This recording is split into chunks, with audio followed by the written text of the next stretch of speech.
तर आपण पाहतोय हे जिल्ह्यामध्ये खेड तालुक्यामध्ये लोकांच्या कार्यालयासमोर आपण उभे आहोत. अशा कामासाठी उभे आहोत की आशीर्वाद गॅस एजन्सी अर्थात HPC वितरण केलं जातं चाकणमध्ये. त्या ठिकाणी ग्राहक आहेत, त्या ग्राहकाला या टाकीमध्ये 50% पाणी आढळलं आणि फक्त 50 म्हणजे अर्थात 14 किलो गॅसमध्ये फक्त 6 ते 7 किलो गॅस या ठिकाणी पाहायला मिळतोय. खऱ्या अर्थानं एकंदरीत ग्राहकांची लूट या निमित्ताने पाहायला मिळते. ग्राहक जर आवाज उठवला तर त्यांना तेवढे तात्पुरती टाकी बदलून दिली जाते, परंतु हे असं वेळोवेळी होतं. त्याचबरोबर अलीकडच्या काळामध्ये आपल्या खेड आणि खेडच्या शहराच्या नजीक अर्थात चाकण असेल, आळंदी असेल, खेड असेल या एजन्सीच्या काम पाहत आहेत. मग HP गॅस असेल किंवा भारत गॅस असेल, अजूनही काही वितरण करणाऱ्या कंपन्या आहेत. त्या माध्यमातून गॅस वेळेवर मिळत नाही आणि तो मिळणारा गॅस अतिशय 2-3 किलोचा कमी प्रमाणात मिळतो. अशा तक्रारी बऱ्याचशा येतात. तर त्या तक्रार निवारण करण्यासाठी आम्ही अधिकाऱ्यांशी भेटलो.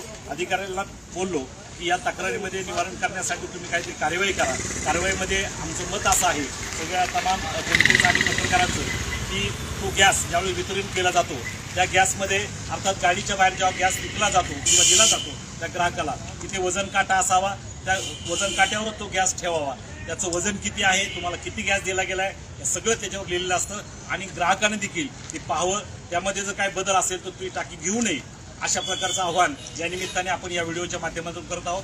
आता आपल्याला तो डेमो पाहायचा आहे की आमचे पत्रकार सन्माननीय पप्पू वाकडे आहेत. त्यांनी चाकणमधील हे प्रकरण या ठिकाणी उघडकीस आणलेलं आहे. त्याचबरोबर ज्यांचा हा सिलेंडर आहे, ज्यांना या ग्राहकाला जो मिळाला आहे तो कशा पद्धतीचा चुकीचा आहे ते ग्राहक देखील या ठिकाणी आपलं नाव द्या.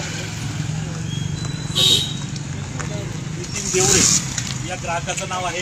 त्यांना हा टाकीमध्ये पूर्णपणे अर्थात 50% पाणी आढळलेलं आहे.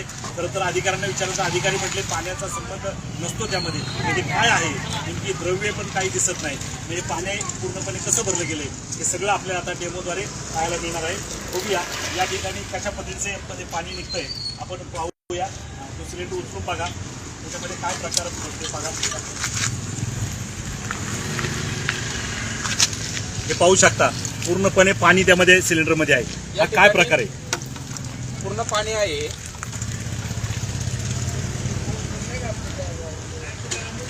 त्या अगोदर या ठिकाणी बोटल भरलेली आहे, ती देखील त्याच पाण्याने भरलेली आहे. अजून काही पाणी वायाला देखील गेले. म्हणजे किती पाणी आहे याचा शोध काय लागत नाही.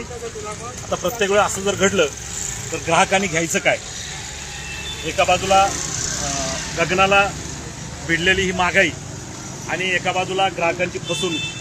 दोन्हीमध्ये आपण सगळेजण बसतोय की काय हा प्रश्न या ठिकाणी होतोय, निर्माण झालेला आहे. पुढे निश्चित यात बदल करण्याची अपेक्षा आपण सगळे ठेवूया आणि जर बदल नाही झाला तर ग्राहकांचा उद्रेक झाल्याशिवाय या ठिकाणी राहणार नाही.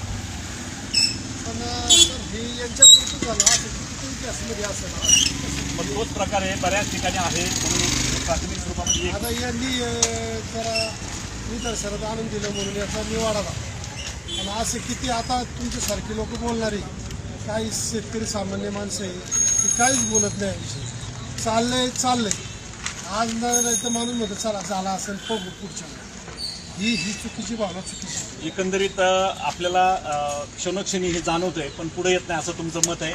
लोकांनी पुढे आलं पाहिजे. अहो याच्यात कितीतरी लाईन लागले असतील, गेले असतील, पाणी भरून गेले असतील.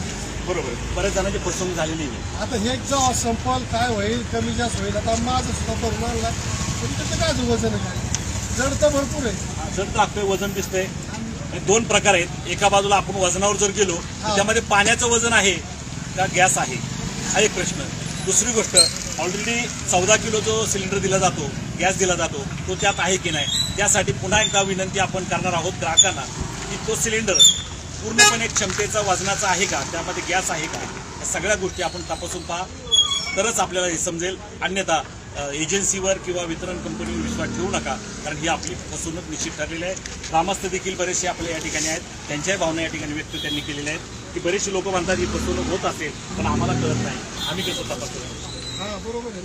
त्याच्यामुळं उद्याच्या काळात आपण देखील जागरूक ग्राहक नात्यानं या ठिकाणी ज्या एजन्सीपुढे आपण आग्रह धरा की तिथे आम्हाला वजन काट्यामध्ये आमची टाकी ठेवा की ते वजन किती भरलंय आणि किती वजन पाहिजे.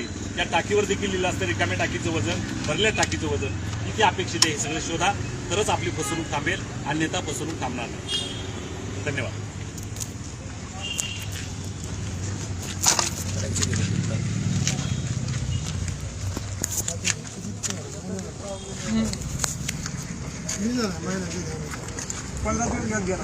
करायचं का बंद?